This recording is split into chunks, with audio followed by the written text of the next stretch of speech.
Thou shalt not make a machine in the likeness of a human mind.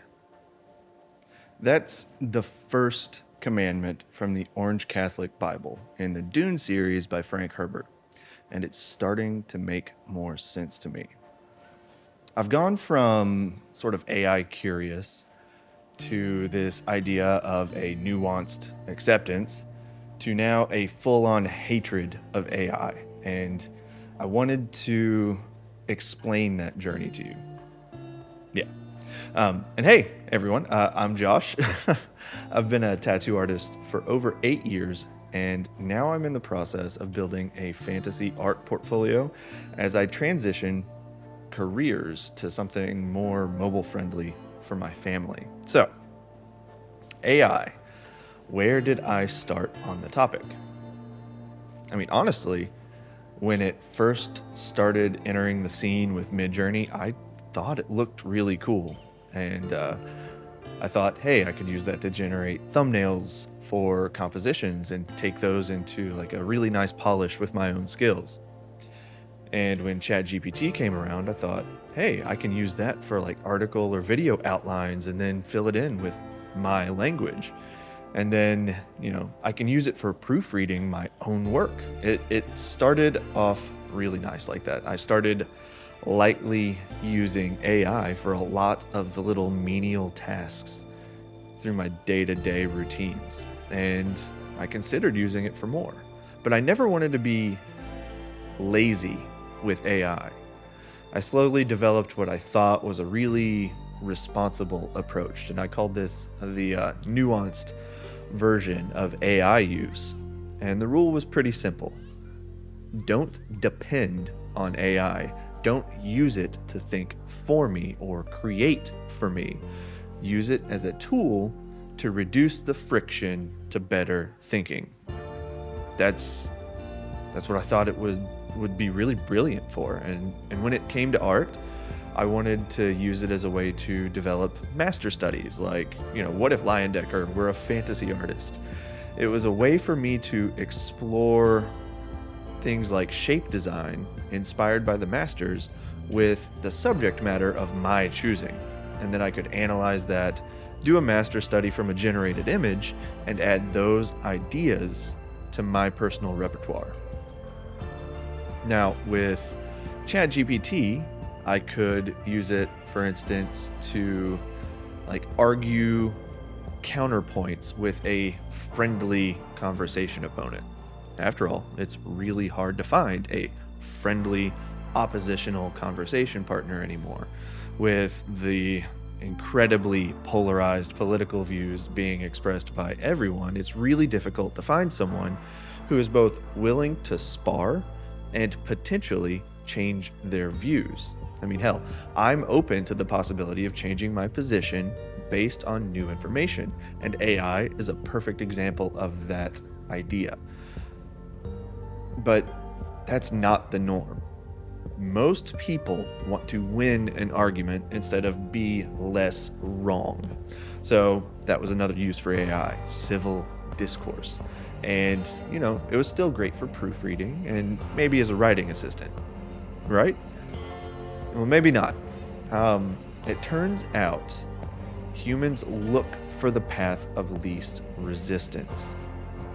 But the ethical concerns over climate and AI, as well as the training of AI and generative AI being a predatory tool to displace jobs, well, that's an issue.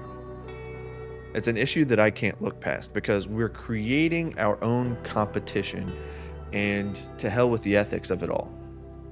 Now, to be clear, I do still think that there are very, very useful applications for AI. AI has been used extensively in the medical field for life-saving research, from vaccines to cancer treatment. AI is powerful and useful, but it's a very slippery slope. Researchers using AI are completely different from consumers using AI, or help us all, corporations using AI.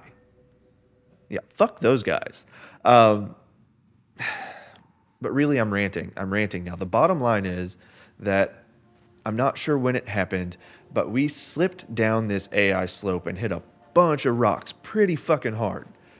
And I don't think we've even hit bottom yet. All right, one of my favorite lines regarding thinking machines comes from Dune, where this whole video started. And it's not the commandment. Herbert wrote, "Once men turned their thinking over to machines in the hope that this would set them free. But that only permitted other men with machines to enslave them." As awesome as the research front for artificial intelligence is, generative AI or Gen AI is a poison. It's like a calculator that only works 80% of the time on a good day, that is slowly taking over parts of human life that are supposed to remain distinctly human. Because it's easier to let the machine do the thinking, even if it's wrong. A lot. And it's wide open to influence from the owner of the machine. Too many people are using it to replace human creativity. From art to music and writing, they're replacing it with something that is lifeless and usually doesn't make any fucking sense. I've seen entire articles written with AI that sound kind of pretty, but it's all filler garbage language. I've even seen local artists selling their artwork as real art, but with zero effort put into it.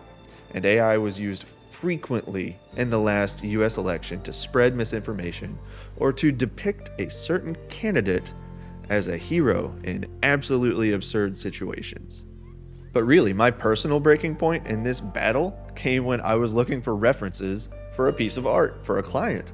This was the point when I went from like slightly negative and frustrated, but almost neutral, to really fucking angry. You can't find a good dragon reference anymore without wading through mounds upon mounds of AI shit, whether that's on Google or images on Pinterest. It's really fucking ridiculous. So the bottom line to all of this, AI makes you lazy, and AI makes it easy to control you through convincing misinformation. And AI makes garbage references, and it sucks the soul out of creative work while setting the planet on fire. Now, what the hell are we going to do about it? Here's what I'm trying to do. I've stopped using the services of companies that peddle AI as much as possible. So we vote with our dollars, our attention, and our data. So vote against AI. The fewer people who are using it, the faster it will die. Obviously, I'm still using Google. I'm on YouTube right now, and I use Apple products. I'm really embedded in those ecosystems right now, but I'm taking steps. I've deleted Instagram and Threads. I've deleted my Facebook. I don't use Twitter. I've opted to use Kara over ArtStation, and I'm very active on Blue Sky. I aim for indie whenever I can. I like it when the creators are in control. So that's what I'm trying. That's what I'm trying to do. You can also strip Google search of the extra features like AI by setting your default search engine to UDM14. I'll post a link in the description or in the comments here. You can also glaze or nightshade your artwork and photography if you're a visual artist. This can, to a degree, protect your work against some AI scrapers, but not all of them. Nightshade is actually supposed to poison the training data, which is awesome, but it's your choice. Personally, I use glaze, but now I really do feel like it's time to go full Dune on AI. Yes, this makes me slower than an AI bro, but it also means that I can take pride that my work is my own and I earned this. So I'm a human creator and I support other human creators. So my rant is over for now. I hope you found it insightful to my thinking, and I hope we can start pushing the AI garbage where it belongs. And until then, I wish you the very best, my artistic friends. Make sure you like this video, subscribe to keep up with my latest, visit my website if you want to support my work, and until next time, keep drawing, painting, writing, singing, or dancing your hearts out, and we'll talk on Tuesday.